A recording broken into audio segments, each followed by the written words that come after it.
Hi everyone, welcome to Prepper Watch, where we cut through the noise and bring you the real stories that matter. From global events to survival strategies, we will keep you informed, prepared, and ahead of the curve. I'm Tammy, let's get into it. But before we get into it, I just want to let you know that today's video is brought to you by Prepping Communities and Natural Born Prepper.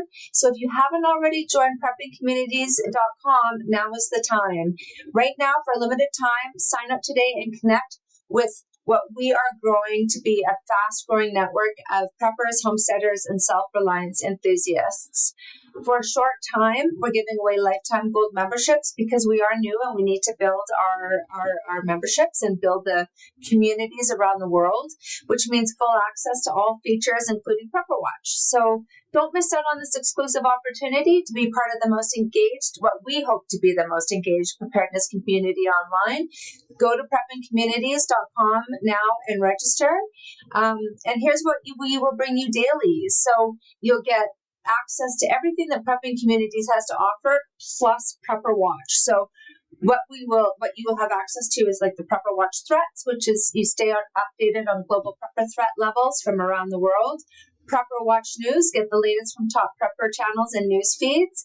Prepper Watch reports, and so you can report food, medical, gas shortages, and more. So let's dive into today's top story. I'm not sure it's like the top story, but it is my first video that will be a series of daily videos. I'm pretty excited about it. I can't guarantee it's going to be the best video, but I'll do my best. And I'm sure that as I do more videos, I will become better at it. As they say, practice makes perfect. But I'll be dropping daily videos covering everything that matters to those of us who want to stay informed and prepared. So it's not today's daily or today's most important story, but because I am a Canadian and where I am right now, it's like minus 33. It's really cold outside. But where I am, Pierre Poilievre is the leader of the Conservative Party, and he gave a speech this weekend, and it was amazing. It was so great. It was such a great message to hear him finally stand up and say, this is going to be a Canada First agenda. He is going to ensure that it's Canada First. And he really gave a message of hope, which it wasn't just a speech that was political, but it was a call to action for Canadians to reclaim our sovereignty and our self-reliance. So but a key excerpt from his speech, which I found to be amazing. I don't know about you. I'd love to hear what your thoughts are, is that we will be a self-reliant, sovereign country that stands on its own 2 feet. We will reward work, unleash entrepreneurs, harvest our resources, make our own goods, trade with each other, build homes for our youth, rebuild our borders and military, honor our history, and raise our flag. That's a powerful statement, and one that resonates deeply with those of us in the preparedness community. Because if you think about it, self-reliance, strong borders, producing our own goods, these are principles that are the same principles that preppers have been advocating for years. And he continued with, what binds us together is the Canadian promise that anyone from anywhere can do anything, that hard work gets you a great life in a beautiful house on a safe street, wrapped in the protective arms of a solid border, defended by brave soldiers under a proud flag. Oh my word. Thank you. So I think that for a long time, I can't be the only one, but Canadians have felt that our country has been going down the wrong direction. And Pierre making the case that Canada needs to put itself first, protect its borders, support its citizens, and reclaim economic independence was music to my ears. And I'm certain music to many fellow Canadians' ears. So he did such a great job. Props to him.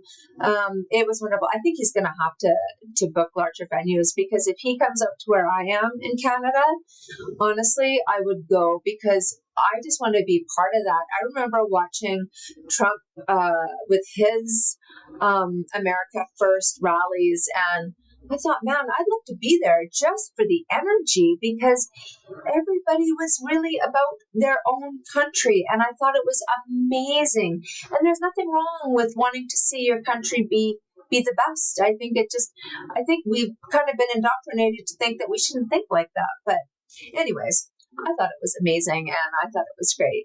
So one of the things that I've kind of thought about, and I'm sure I'm not the only one, I'd love to know what your thoughts are, is like, why don't we leverage our own resources? So like, we are rich in oil and minerals and farmland and fresh water, yet we seem more focused on importing goods and energies outside of using what we have. So we watch other nations secure their energy independence while we shut down pipelines, limit resource development, and depend on foreign imports. So why? Shouldn't we be focusing on making Canada self-reliant, securing our own food, energy, and industry instead of outsourcing it? So really, if you think about it, this is where preparedness meets policy, because the stronger and more independent Canada is, the less vulnerable we are to global crisis, right? And so that's a good thing. I think that most people would agree, like, that is a really good thing. Like, what do you think? Do you think that it kind of resonates with preppers and homesteaders? One thing I would like to say is, like, whether you like Trump or not, you either hate him or you like him. I know a lot of people that hate him. I'm not quite sure. I don't get why, but a lot of people hate him. And you love him or hate him, you got to give him credit, because trolling Trudeau and calling him the governor of the 51st state, not only has it been funny, because Trudeau, in my opinion, is incredibly weak, but I think it forced Canadians to take stock, and say, hey, wait a minute here. No, we're a beautiful country. We're our own country. And why shouldn't we think like that, right? So I'm going to give him credit, because if it wasn't for him calling Trudeau the governor of the 51st state, we might not be where we are right now. And that is just sort of lighting the fire under our ass and saying, hey, like, we are Canadians, we are amazing people. I don't like what I see on social media when I see fellow Canadians like calling other Americans stupid and that sort of thing, because you're no better than that. Like, I think it's, we are neighbors, and we should be like cognizant of that. We've been together for a long time. We've never had the need to act the way that we're acting now. So I hope that changes a little bit, because if I go down to the US and I come across another American, which I'm sure I will, I don't want to bring that with me. So, like, that nastiness, anyways.